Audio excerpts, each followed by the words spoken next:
All right, so factor number 4, moving on. Oops, I had my highlighter still up. Factor number 4 is temperature. All right, so think about what temperature is. What does that do? Remember, temperature, guys, is the average kinetic energy is what it means. So kinetic energy is movement of the particles. So how am I going to get the reaction rate to increase? Get those particles moving faster, right? More energy. It's one of the things that they need is enough energy for the reaction. So if I increase temperature, I'm going to increase my reaction rate. Okay, they're going to move faster. So there's two factors here to note. Okay, greater speed.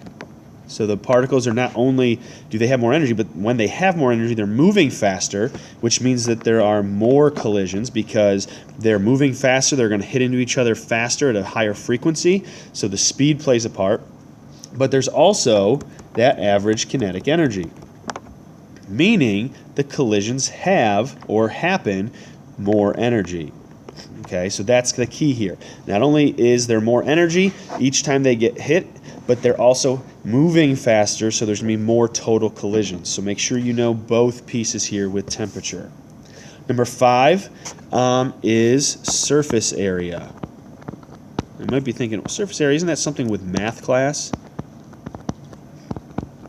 Yeah, but just think about it. Okay, and this is going to that demo that I showed you or will show you guys, depending on when you watch this. You know, if I have a sugar cube versus granulated sugar, you guys, maybe you've added that to a drink that you've had like coffee or whatever, maybe you just wanted to see which one would dissolve faster, which is going to be easier to dissolve. The granulated sugar, because you have those particles that can then spread out, so you create more area, and they will dissolve faster, where that cube might take a while. All right, so if we increase surface area, i.e. making pieces smaller, all right, you're going to increase the reaction rate. The why behind it is increasing the surface area. Oops, I can't write today. So increased surface area exposes more particles to possible collisions. So you expose more reactant particles to possible collisions. And the great example, guys, is right here. I know it's a small graphic. I get that. If you want to see a bigger one, let me know. I can pull it up for you in class.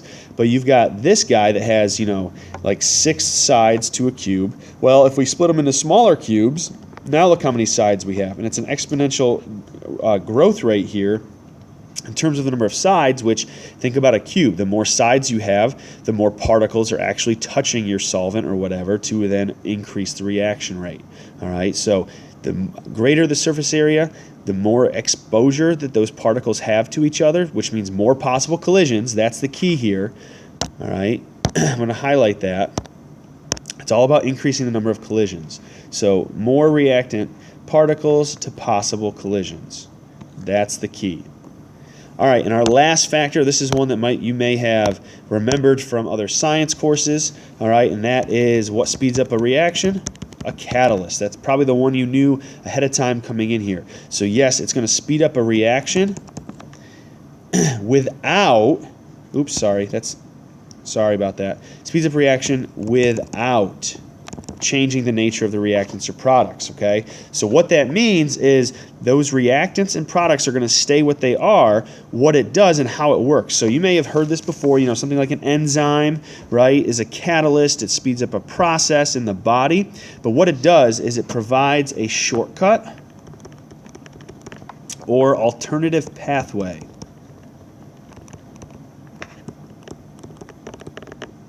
for the mechanism. All right, and what this essentially does, guys, is lowers what's called the activation energy. That's a vocab term.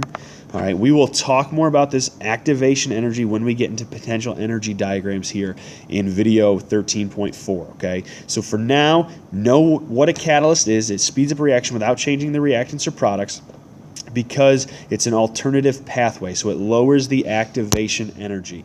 So we will talk, like I said, more about that in the upcoming videos.